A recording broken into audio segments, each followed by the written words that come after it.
नमस्कार विद्यार्थी मित्रांनो, माझं नाव सुहास भिसे. स्वागत आहे तुमचं सर्वांचं परदा करंट अफेअर्स मराठी या आपल्या मायबोली भाषेतील एज्युकेशनल यूट्यूब चॅनलमध्ये. विद्यार्थी मित्रांनो, आज आहे 2 जून 2024. आजच्या दिवसाचे जेवढेही चालू घडामोडीचे महत्त्वाचे टॉप प्रश्न बनत असतील ते सर्व प्रश्न आपण या व्हिडिओच्या माध्यमातून पाहणार आहोत. तरी सर्वप्रथम आपण जर नवीन असाल, पहिल्यांदा या चॅनलवरील व्हिडिओ पाहत असाल तर चॅनलला या ठिकाणी अवश्य सबस्क्राईब सुद्धा करून घेऊ शकता. ठीक आहे, चला तर मग आपण आजच्या व्हिडिओला सुरुवात करूया. त्या अगोदर कालच्या व्हिडिओमध्ये जो काही शेवटचा प्रश्न विचारला होता त्या प्रश्नाचं उत्तर जाणून घेऊया. काय होता प्रश्न? कोणत्या भारतीयाने अलीकडेच शारजा चॅलेंजर्स बुद्धिबळ स्पर्धा जिंकलेली आहे? तर बऱ्याच विद्यार्थी मित्रांनी अगदी योग्य उत्तर टाईप करून सांगितलं आहे. पर्याय क्रमांक सी, दिव्या देशमुख हे या प्रश्नाचं योग्य उत्तर असणार आहे. तर यांनी काय केलेलं आहे? शारजा चॅलेंजर्स चेस चॅम्पियनशिप या ठिकाणी पटकावलेली आहे. क्लिअर? पर्याय क्रमांक सी, दिव्या देशमुख हे या प्रश्नाचं योग्य उत्तर असणार आहे. क्लिअर? आता पाहूया विद्यार्थी मित्रांनो, प्रश्न क्रमांक पहिला. टोटल संपूर्ण व्हिडिओमध्ये 12 प्रश्न असतील. सुरुवातीपासून शेवटपर्यंत व्हिडिओ काळजीपूर्वक पहा. एक एक प्रश्न महत्त्वाचा आहे. तुम्ही कोणत्याही एक्झामची तयारी करा. प्रश्न क्रमांक पहिला काय म्हणतो? 2023-24 या फायनान्शियल इयरमध्ये, आर्थिक वर्षामध्ये FDI आकर्षित करण्यामध्ये कोणते राज्य अव्वल आलेले आहे? सर्वप्रथम FDI फुल फॉर्म काय? Foreign direct investment. मराठीमध्ये काय म्हणता येईल? थेट परकीय गुंतवणूक. याच्यामध्ये आपलं राज्य पर्याय क्रमांक डी हे या प्रश्नाचं योग्य उत्तर असणार आहे. 1 नंबरला आहे महाराष्ट्र राज्य, 2 नंबरला आहे कर्नाटक राज्य, 3 नंबरला आहे गुजरात आणि 4 नंबरला आहे दिल्ली. या ठिकाणी 2-3 एक्स्ट्रा पॉईंट्स ते लिहून घ्या. जसं की पहिला पॉईंट लिहून घ्या. आर्थिक वर्ष 2023-24 मध्ये देशातील थेट परकीय गुंतवणूक 3.5% घसरली असली तरी पण राज्य पातळीवरती गुंतवणूक आकर्षित करण्यामध्ये महाराष्ट्र राज्य प्रथम क्रमांकावरती आलेलं आहे. दुसरा पॉईंट, FDI आकर्षित करण्यामध्ये महाराष्ट्र 2022-23 मध्ये सुद्धा प्रथम क्रमांकावरतीच होता आणि 2023-24 या आर्थिक वर्षामध्ये सुद्धा पुन्हा एकदा प्रथम क्रमांकावरती आलेला आहे. तिसरा पॉईंट, 2022-23 या आर्थिक वर्षामध्ये 1,18,422 कोटी तर 2023-24 या वर्षामध्ये 1,25,101 कोटी रुपयांची या ठिकाणी गुंतवणूक महाराष्ट्रामध्ये आलेली आहे. जर पर्सेंटेज वाईज जर पाहिलं तर जवळपास 100% 29% जे काही या ठिकाणी FDI इनटेक आलेला आहे तो महाराष्ट्रामध्ये आलेला आहे. 2 नंबरला आहे 24% सकट कर्नाटक राज्य, 3 नंबरला आहे 17% सकट गुजरात राज्य, 4 नंबरला आहे 13% सकट दिल्ली आणि 5 नंबरला आहे या ठिकाणी 5% सकट तमिळनाडू राज्य. क्लिअर? तर या ठिकाणी कोणत्या राज्यामध्ये सर्वात जास्त FDIचा इन्फ्लो आलेला आहे? तर महाराष्ट्र राज्यामध्ये. सुरुवातीलाच आपण आपल्या राज्याबद्दल रिव्हिजन टाकूया. आपल्या राज्याची स्थापना 1 मे 1960 ला झाली. याच दिवशी गुजरात या राज्याची स्थापना झाली आणि हाच दिवस आपण इंटरनॅशनल लेबर डे म्हणून साजरा करतो. मुख्यमंत्री आहेत एकनाथजी शिंदे, राज्यपाल आहेत रमेश बैस आणि राजधानी आहे मुंबई. 3 महत्त्वाचे राष्ट्रीय उद्यान आहेत चांदोली, संजय गांधी आणि ताडोबा आणि 4 महत्त्वाचे धरण आहेत उजनी, पवना, जायकवाडी आणि कोयना. पुढचा प्रश्न, प्रश्न क्रमांक दुसरा. आर्म्ड फोर्सेस मेडिकल सर्व्हिसेसने संशोधन आणि प्रशिक्षण या दोघांसाठी कोणत्या IIT सोबत सामंजस्य करार केलेला आहे? 2 नंबरच्या प्रश्नाचं योग्य उत्तर आहे पर्याय क्रमांक सी, IIT हैदराबाद हे या प्रश्नाचं योग्य उत्तर असणार आहे. काळजीपूर्वक ऐका मी काय सांगतोय. आर्म्ड फोर्सेस मेडिकल सर्व्हिसेस यांनी काय केलेलं आहे? तर संशोधन आणि प्रशिक्षण, रिसर्च आणि ट्रेनिंग याच्यासाठी IIT हैदराबाद सोबत सामंजस्य करार केलेला आहे. उद्दिष्ट काय आहे? तर लिहून घ्या. या सामंजस्य कराराचे उद्दिष्ट नवीन वैद्यकीय उपकरणे विकसित करणे, विविध भूभागांमध्ये सेवा देणाऱ्या सैनिकांच्या आरोग्यविषयक समस्यांचे निराकरण करणे, नवकल्पना आणि संशोधनाला चालना देणे हा याच्या मागचा काय आहे? मेन पर्पज आहे. तर पर्याय क्रमांक सी, IIT हैदराबाद हे या प्रश्नाचं योग्य उत्तर असणार आहे. लगेच काय करूया मग आपण? वेगवेगळे जे काही करार झाले आहेत वेगवेगळ्या देशांसोबत त्याच्यावरती आपण एकदा चर्चा करूया. जसं की भारत आणि अर्जेंटिनामध्ये तरुण संशोधकांच्या द्विपक्षीय देवाणघेवाणीसाठी आणि सामाजिक सुरक्षा करारासाठी करार झालेला आहे. भारत आणि सौदी अरेबिया दरम्यान ऊर्जा क्षेत्रामध्ये सहकार्य करार झालेला आहे. भारत आणि न्यूझीलंडमध्ये नागरी विमान वाहतूक क्षेत्रामध्ये सहकार्य वाढवण्यासाठी सामंजस्य करार झालेला आहे. भारत आणि सौदी अरेबिया दरम्यान ग्रीन हायड्रोजन पुरवठा साखळी सुरक्षित करण्यासाठी करार झालेला आहे. भारत आणि मॉरिशस दरम्यान लहान उपग्रह प्रकल्पासाठी करार झालेला आहे. भारत कोलंबिया दरम्यान डिजिटल सोल्युशन्स सामायिकरण क्षेत्रामध्ये सहकार्य करण्यासाठी करार झालेला आहे. भारत ओमानमध्ये संरक्षण क्षेत्र आणि IT सहकार्यावरती सामंजस्य करार झालेला आहे. भारत आणि क्युबामध्ये डिजिटल सार्वजनिक पायाभूत सुविधांच्या सहकार्यावरती सामंजस्य करार झालेला आहे. भारत फ्रान्स दरम्यान संयुक्त विज्ञान संशोधन प्रकल्पांना निधी देणार आहेत आणि भारत गयाना दरम्यान हायड्रोकार्बन क्षेत्रासाठी सामंजस्य करार करण्यात आलेला आहे. पुढचा प्रश्न क्रमांक 3. खाण मंत्रालयाने म्हणजेच मिनिस्ट्री ऑफ मायनिंगने कोणत्या शहरामध्ये ग्रॅनाइट आणि संगमरवरी खाणकामावरती कार्यशाळा आयोजित केलेली आहे? 3 नंबरच्या प्रश्नाचे योग्य उत्तर आहे पर्याय क्रमांक बी, कर्नाटकची राजधानी बेंगलोर या ठिकाणी मिनिस्ट्री ऑफ मायनिंग खाण मंत्रालयाने या शहरामध्ये ग्रॅनाइट आणि संगमरवरी खाणकामावरती कार्यशाळा वर्कशॉप आयोजित करण्यात आलं होतं. 2 पॉईंट लिहून घ्या. VL कांथाराव यांनी या कार्यशाळेच्या उद्घाटन सत्राला संबोधित केलं आणि हे जे काही वर्कशॉप झालं त्याच्या मागचा उद्दिष्ट काय आहे तर खाण क्षेत्रामध्ये पारदर्शकता म्हणजेच ट्रान्सपरन्सी आणि कार्यक्षमता म्हणजेच इफिशियन्सी वाढवणे हे 2 उद्दिष्ट होते या कार्यशाळा आयोजित करण्यामागचं. लगेच काय करूया मग आपण वेगवेगळ्या ज्या काही या ठिकाणी शिखर परिषदा होत असतात वेगवेगळ्या ठिकाणी त्याच्यावरती चर्चा करूया. लिहून घ्या.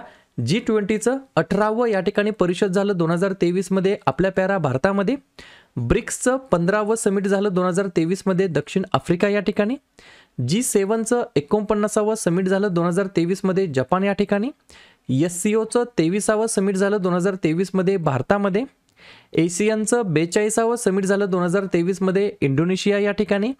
18वी पूर्व आशिया शिखर परिषद झाली जकार्ता इंडोनेशिया या ठिकाणी.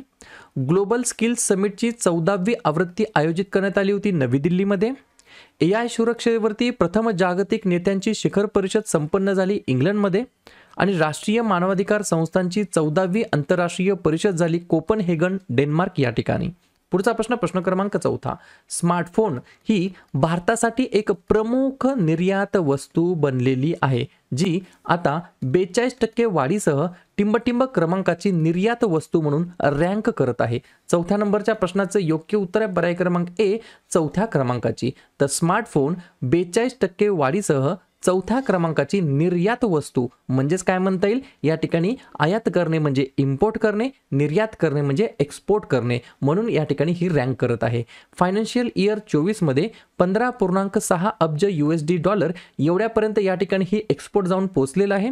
सरकारच्या PLI स्कीम अंतर्गत म्हणजेच प्रोडक्शन लिंक्ड इन्सेंटिव्ह या योजनेच्या मार्फत या ठिकाणी अशा प्रकारच्या ज्या काही गोष्टी असतात त्या या ठिकाणी महत्त्वपूर्ण भूमिका याच्यामध्ये बजावले जात आहेत. तर पर्याय क्रमांक ए 4थ्या क्रमांकाची निर्यात वस्तू म्हणून स्मार्टफोनला आता या ठिकाणी रँक करत आहे. 42% त्याच्यामध्ये इयर ऑन इयर या ठिकाणी इन्क्रीमेंट आलेला आहे. पुढचा प्रश्न क्रमांक 5. खालीलपैकी कोणत्या देशाने आपली पहिली अंतराळ संस्था सुरू केलेली आहे आणि 2045 पर्यंत मंगळावरती उतरण्याची योजना त्यांनी आखलेली आहे? 5व्या नंबरच्या प्रश्नाचं योग्य उत्तर आहे पर्याय क्रमांक डी साऊथ कोरिया म्हणजेच दक्षिण कोरिया हे या प्रश्नाचं योग्य उत्तर असणार आहे. 2 पॉईंट लिहून घ्या. दक्षिण कोरियाचे राष्ट्राध्यक्ष यून सुक एओल यांनी असं म्हटलं आहे की अंतराळ संशोधनावरती 100 ट्रिलियन वॉन म्हणजे जवळपास 72.6 अब्ज USD खर्च करण्याची योजना त्यांनी आखलेली आहे. दक्षिण कोरियाचे हे पहिले चंद्र लँडर 2032 साठी नियोजित करण्यात आलेला आहे. पुढचा प्रश्न क्रमांक 6. आंतरराष्ट्रीय लैंगिक कामगार दिवस केव्हा साजरा करण्यात येत असतो? तर आजच्या दिवशी पर्याय क्रमांक सी दरवर्षी विद्यार्थी मित्रांनो 2 जूनला आपण या ठिकाणी आंतरराष्ट्रीय लैंगिक कामगार दिवस म्हणून आपण साजरा करतो. प्रश्न कशा संदर्भात आहे? महत्त्वाच्या दिवसाबद्दल. तर लगेच जून महिन्यातील जेवढेही महत्त्वाचे दिवस असतील त्याच्यावरती आपण एकदा रिव्हिजन टाकूया. लिहून घ्या. 1 जूनला असतो जागतिक दूध दिवस. 2 जूनला 2 दिवस असतात आंतरराष्ट्रीय लैंगिक कामगार दिवस आणि तेलंगणा राज्य निर्मिती दिवस. 3 जून जागतिक सायकल दिवस. 5 जून जागतिक पर्यावरण दिवस. 7 जून जागतिक अन्न सुरक्षा दिवस. 8 जून जागतिक ब्रेन ट्यूमर दिवस आणि जागतिक महासागर दिवस. 12 जून जागतिक बालमजुरी विरुद्ध दिवस. 14 जून जागतिक रक्तदाता दिवस. 15 जून जागतिक पवन दिवस. 20 जून जागतिक निर्वासित दिवस. 21 जूनला 3 दिवस असतात जागतिक संगीत दिवस, जागतिक जलविज्ञान दिवस आणि आंतरराष्ट्रीय योगा दिवस. 23 जून आंतरराष्ट्रीय ऑलिम्पिक दिवस आणि आंतरराष्ट्रीय विधवा दिवस. 26 जून अंमली पदार्थाचे सेवन आणि अवैध तस्करी विरुद्ध आंतरराष्ट्रीय दिवस आणि शेवटी 30 जूनला असतो जागतिक लघुग्रह दिवस. क्लिअर? पाहूया पुढचा प्रश्न, प्रश्न क्रमांक 7वा. नुकतेच मासिक पाळीच्या सुट्टीचे धोरण सुरू करणारे देशातील पहिले हायकोर्ट उच्च न्यायालय कोणते बनलेले आहे किंवा ठरलेलं आहे? 7व्या नंबरच्या प्रश्नाचं योग्य उत्तर आहे पर्याय क्रमांक बी. सिक्कीमचं जे काही उच्च न्यायालय आहे ते देशातील पहिलं उच्च न्यायालय ठरलं आहे मासिक पाळीच्या सुट्टीचे धोरण सुरू करणारं. या ठिकाणी सिक्कीमवरून मला नेहमी अजून एक गोष्ट लक्षात येते, 100% ऑर्गॅनिक शेती करणारं सुद्धा पहिलं राज्य कोणतं आहे तर सिक्कीम. ठीक आहे, लगेच आपण काय करूया मग प्रथम गोष्टींवरती चर्चा करूया. लिहून घ्या. भारतातील पहिली LNG चालित बस सेवा केरळमध्ये. भारतातील नौदलाचे पहिले स्वतंत्र मुख्यालय नवी दिल्लीमध्ये. वेळ वितरण प्रणाली लागू करणारा पहिला देश भारत देश. भारतातील पहिले ऑइल पाम प्रोसेसिंग युनिट सुरू झालं अरुणाचल प्रदेशमध्ये. भारतातील पहिले आयुर्वेदिक रेस्टॉरंट सोमा रेस्टॉरंट दिल्लीमध्ये. भारतातील पहिली battery storage giga factory Jammu काश्मीरमध्ये. भारतातील पहिले संविधान उद्यान पुण्यामध्ये. भारताचे पहिले स्वदेशी बॉम्बर मानवरहित विमान FWD 200B हे विकसित करण्यात आलं बेंगलोरमध्ये. भारतातील पहिल्या खगोल पर्यटन मोहिमेचे नाव नक्षत्र सभा उत्तराखंडमध्ये या ठिकाणी सुरू करण्यात आलं. आणि हार्वर्ड प्रोग्राम सुरू करणारे भारतातील पहिले विद्यापीठ चंदीगड विद्यापीठ. पुढचा प्रश्न, प्रश्न क्रमांक 8वा. कोणत्या आफ्रिकन देशाने अलीकडेच मलेरियाशी लढण्यासाठी GM मच्छर वापरण्यासाठी सुरुवात केलेली आहे? तर पर्याय क्रमांक ए. जिबुती नावाचा एक आफ्रिकन देश आहे, त्यांनी काय केलेलं आहे, मलेरिया या रोगाशी लढण्यासाठी GM मच्छर वापरण्यासाठी सुरुवात केलेली आहे. 2-3 पॉईंट लिहून घ्या. उद्देश काय आहे? आक्रमक वेक्टरमुळे होणाऱ्या मलेरिया संसर्गाच्या वाढीचा सामना करणे हा याच्या मागचा मेन पर्पज आहे. सोबत मलेरियाबद्दल बोलण्यात आलं तर जागतिक मलेरिया दिवस कधी असतो? 25 एप्रिलला. मलेरियाला राजकीय अजेंड्यावरती उच्च ठेवण्याचे, अतिरिक्त संसाधनांची जमवाजमव करणे आणि समुदायांना सक्षम करणे हे याच्या मागचं मेन उद्देश आहे. आणि जर 2024ची तुम्हाला थीम विचारली जागतिक मलेरिया दिवसाची तर लिहून घ्या, accelerating the fight against malaria for a more equitable world. अशा प्रकारची थीम आहे 2024 साठी. पुढचा प्रश्न, प्रश्न क्रमांक 9वा. अलीकडेच चर्चेमध्ये असलेल्या नासाची मॅगलन मिशन कशाशी संबंधित आहे? 9व्या प्रश्नाचं योग्य उत्तर आहे पर्याय क्रमांक डी. व्हेनस. व्हेनस हा जो काही ग्रह आहे म्हणजेच मराठीमध्ये म्हणता येईल शुक्र याच्याशी संबंधित आहे. तर नासाची मॅगलन मिशन ही या ठिकाणी शुक्राशी संबंधित आहे. शुक्र सूर्यापासून दुसरा ग्रह आहे. हा एक पार्थिव ग्रह आहे आणि त्याचा परिभ्रमण शेजारी पृथ्वीच्या वस्तुमान आणि आकाराने सर्वात जवळ आहे. अशा प्रकारे पुढचा प्रश्न, प्रश्न क्रमांक 10वा.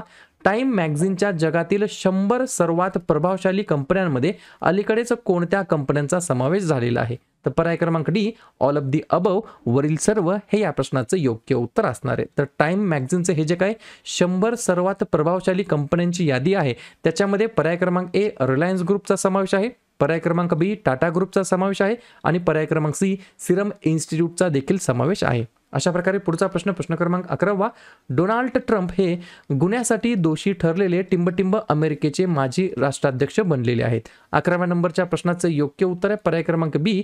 पहिलेच अशा प्रकारचे अमेरिकेचे माजी राष्ट्राध्यक्ष बनलेले आहेत ज्यांना या ठिकाणी गिल्टी म्हणून काय केलेलं आहे, डिक्लेअर केलेलं आहे. तर डोनाल्ड ट्रम्प असं त्यांचं नाव आहे. 2 पॉईंट लिहून घ्या. गुन्ह्यासाठी दोषी ठरलेले अमेरिकेचे हे पहिलेच माजी अध्यक्ष ठरले आहेत. एका अभिनेत्याला पैसे देऊन बेकायदेशीरपणे 2016च्या निवडणुकीमध्ये प्रभाव पाडण्याच्या योजनेतील सर्व 34 आरोपांमध्ये न्यूयॉर्कच्या ज्युरीने त्यांना या ठिकाणी काय केलेलं आहे तर गिल्टी ठरवलेलं आहे, दोषी ठरवलेलं आहे. अशा प्रकारे शेवटचा प्रश्न, प्रश्न क्रमांक 12वा. प्राप्तिकर विभागाने ज्याला आपण बोलतो इन्कम टॅक्स डिपार्टमेंटने 2024-25 या आर्थिक वर्षासाठी खर्च महागाई निर्देशांक टिंबटिंब वरती सेट केलेला आहे. तर पर्याय क्रमांक ए 363 वरती या ठिकाणी सेट केलेला आहे. 2 पॉईंट लिहून घ्या जाता. रिअल इस्टेट, सिक्युरिटीज आणि दागिन्यांच्या विक्रीवरती दीर्घकालीन भांडवली नफ्याची गणना करण्यासाठी याचा वापर केला जाणार आहे. आणि दुसरा पॉईंट, खर्च महागाई निर्देशांक मागील आर्थिक वर्षातील 348 वरून 2024-25 या आर्थिक वर्षासाठी 363 पर्यंत या ठिकाणी इन्क्रीज करण्यात आलेला आहे. सर्व गोष्टी समजल्या. तर अशा प्रकारे विद्यार्थी मित्रांनो हे होतात 12 प्रश्न. उपक्रम कंटेंट हा जो काय प्रयत्न आम्ही सुरू केलाय मराठी भाषेमध्ये हा कसा वाटतो नक्कीच कमेंट करत चला. आणि या ठिकाणी तुमच्यासाठीचा आजचा खास प्रश्न, भारतातील सर्वात जास्त तंबाखू उत्पादक राज्य कोणतं आहे? महाराष्ट्र, तमिळनाडू, गुजरात की आंध्र प्रदेश? तर ज्या पण विद्यार्थ्यांनी या प्रश्नाचं योग्य उत्तर येत असेल त्या प्रश्नाचं उत्तर तुम्ही कमेंट बॉक्समध्ये बिंदासपणे टाईप करून सांगा.